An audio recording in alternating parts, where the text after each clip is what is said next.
Salam sejahtera dan selamat pagi kepada semua pendengar. Pagi yang indah, pagi yang cerah pagi ini di tempat admin. Harap di tempat penonton sekalian pun mempunyai cuaca yang cerah seperti ini pagi ini.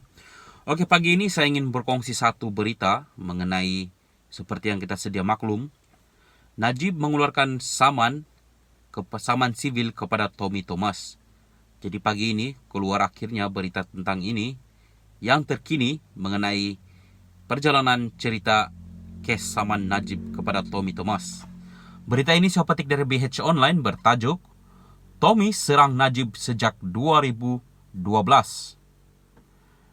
Berita penuh, bekas peguam negara Tan Sri Tommy Thomas didakwa mempunyai sejarah menyerang bekas Perdana Menteri Datuk Seri Najib Razak sejak 2012.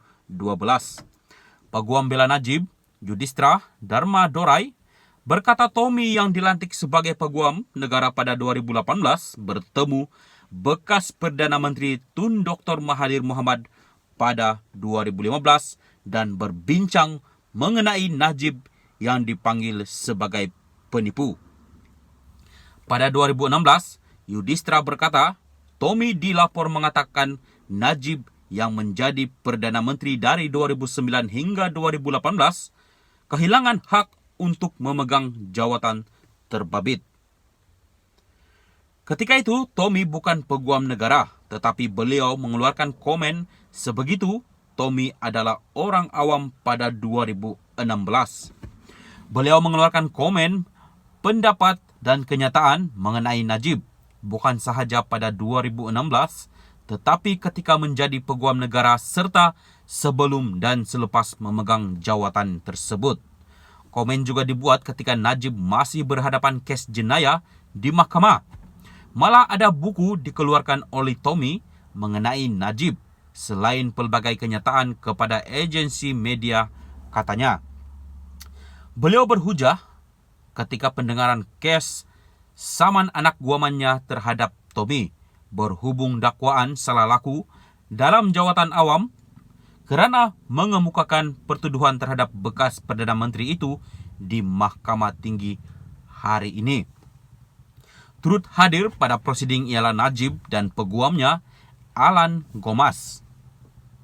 Pada 23 Ogos lalu, Mahkamah Persekutuan mengekalkan sabitan dan hukuman 12 tahun penjara serta denda RM210 juta ringgit terhadap Najib yang didapati bersalah menyeleweng dana RM42 juta ringgit milik SRC International Sendirian Berhad. Najib juga masih dibicarakan terhadap pertuduhan penyelewengan dana One Malaysia Development Berhad 1MDB dan pindaan terhadap laporan pengauditan akhir 1MDB. Pada masa sama, perbicaraan 6 tuduhan pecah amanah RM6.6 bilion ringgit berkaitan bayaran kepada International Petroleum Investment Company IPIC dan 3 pertuduhan pengubahan wang haram RM4.7 bilion belum bermula. Masih banyak lagi kes Najib yang belum dibicarakan. Yudhisthira berkata, Tommy ketika memegang jawatan peguam negara adalah individu paling berkuasa di Malaysia.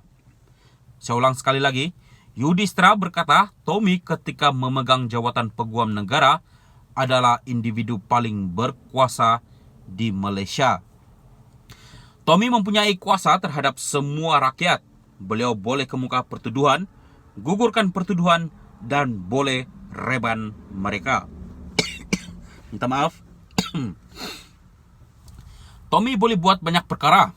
Bagaimanapun, bagaimana beliau yang sangat berkuasa, minta maaf, tidak dipertanggungjawab terhadap kes pertuduhan Najib, saman itu tidak boleh dibatalkan dan Tommy perlu menjawabnya, katanya.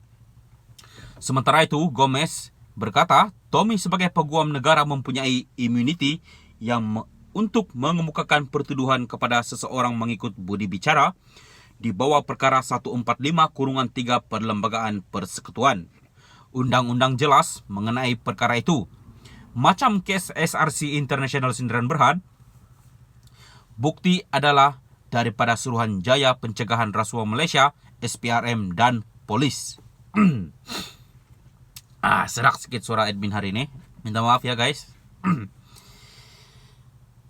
Undang-undang jelas mengenai perkara itu. Macam kes SRC International, Sendirian Berhad. Bukti adalah daripada Suruhanjaya Pencegahan Rasuah Malaysia SPRM dan polis. Ia kemudian berakhir dengan pertuduhan terhadap Najib. Tommy tidak campur tangan siasatan kes itu, katanya. Hakim Datuk Ahmad Bachi kemudian menetapkan 25 November ini untuk keputusan kes saman itu. Saya juga memberi peluang kepada Peguam Datuk Firoz Husin Ahmad Jamaluddin yang turut mewakili Najib yang tidak dapat hadir kerana positif COVID-19 hari ini untuk berhujah pada tarikh itu selama 15 minit. Pembelaan Tommy akan dibenarkan membuat hujaan balas dalam tempoh sama. Kita beri peluang sama rata kepada kedua-dua pihak dan selepas itu saya akan buat keputusan, katanya. Pada 22 Oktober lalu, 2021, Najib memfailkan saman mendakwa pertuduhan terhadapnya adalah sebahagian daripada perbuatan dirancang lebih awal oleh Tommy dan selaras rancangan Kerajaan Pakatan Harapan PH ketika itu.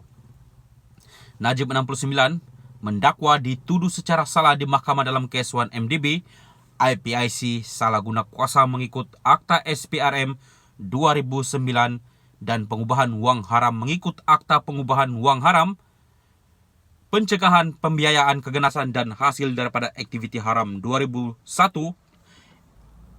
Susah panjang sikit ni. AMLATPF TFPUAA 2001. Beliau memohon pengisytiharan bahawa Tommy melakukan penyelewengan dalam jawatan dan ganti rugi RM 1.9 juta termasuk yuran rundingan dan untuk pasukan audit menyemak dokumentasi bagi penyediaan fakta bagi menangani pendakwaan terhadapnya. Apa yang Edwin faham tentang berita ini, di hujung-hujung berita ini, Najib mengaku seperti seorang yang telah dikhianati, ditikam daripada belakang. Apakah benar tentang perkara itu? Sama-sama kita nantikan. Kalau ia pun benar, kenapa dia didapati bersalah terhadap kes SRC? Ini pula dengan 1MDB. Sama-sama kita renungkan, fikirkan di manakah salah silapnya. Apakah benar Najib tidak bersalah dan akan dibebaskan tidak lama lagi? Stay tune. Bye-bye.